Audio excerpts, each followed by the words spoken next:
we wanted to make banana bread. And while we're at it, we figured we might as well show you how to shoot it so that you could do it and it'd be nice and cinematic and pretty to look at. In order to do that, we're gonna clean up this kitchen, make sure it looks super fresh, and then we'll get into some baking. Let's go.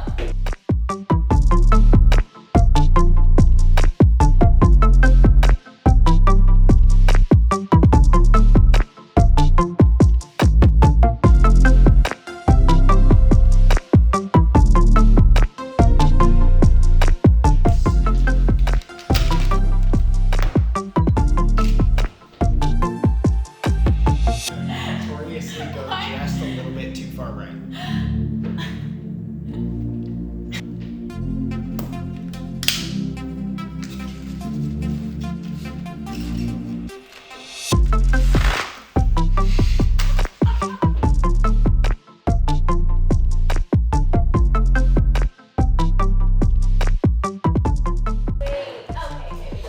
For a second I was about to be like, we don't have a bread pan. I just smelled the end of the bananas video. and I genuinely was like, what smells so bad? He doesn't like bananas. I hate bananas. But he likes banana But bread. I love banana bread. It's so good. Also, I'm cutting off my head currently, I think. Oh, do you need to fix that? Maybe go fix that. Okay. This looks like an easy recipe. Alright. Watch us still F it up. Nice. Fun fact, Ty is gluten-free. We gotta make all things gluten-free. So, if you're also gluten-free, keep watching. Big celiac boy over there. Okay. What do you need?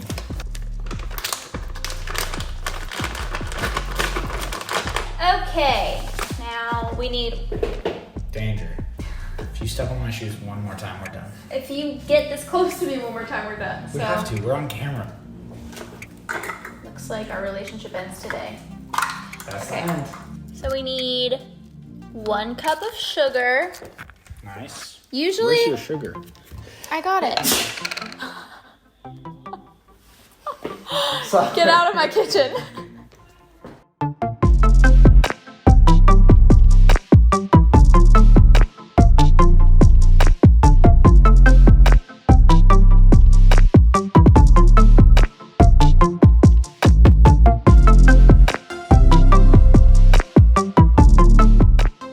So while the banana bread is baking, I figured I'd walk you guys through some of the ways that I got all those cinematic shots with just like standard stuff that you'd find around your kitchen and not any of my fancy filmmaking equipment that I use for my actual sets. Besides the camera itself. Besides most important thing. for those of you that are curious, we do shoot everything on a Blackmagic Pocket 6K. And for what? So that does have something to do with it. However, all of these principles remain the same. They're all effective and they would help you regardless of what camera you shoot on. So one of the first things is going to be making sure that your space you're shooting in is nice and clean and organized. This is something that a lot of filmmakers kind of forget about early on, and especially on YouTube, because it can seem like it's not a big deal, but you want to make sure that things aren't distracting or getting in the way of other things going on. The next thing is going to be to use pretty and consistent lighting. So for this, I ended up using these 2 balls right here that are just in the kitchen. The oven light, which is pretty similar in color, and then the rope lights behind all of the glasses, which we could actually adjust so that they were a similar lighting. I chose to close off the windows as well as turn off all of the overhead lights, which come out a little bit more blue and almost like fluorescent. And they don't look very nice. So I wanted to get rid of those if we could. One of the next things to do is going to be to backlight everything that you can, especially when I was shooting shots of Monica's face or sometimes her hands as she was pouring things. I would make sure there was a light on the back side of it, whether it's directly behind or indirectly, but it's going to give some nice shadows, give a little bit more shape to whatever you're shooting, and make things look just overall a little bit more cinematic. If you don't backlight things, sometimes things can look a little flat, a little plain, and a little bit boring, which is never ideal. Within this, it's good to be aware of what your bounces are within the shot. That can be everything from these countertops to the reflective surfaces behind me. These are just gonna be things that you're gonna get more light out of. You're also gonna get reflections, so you're gonna get anybody that's standing, anybody that's moving, and anything else that might be distracting. So you wanna be aware of them before you start rolling so that you can make sure they're how they should be. And one of the last things that you can do to make things just a little bit nicer and a little bit more interesting is to add in foreground and use it effectively.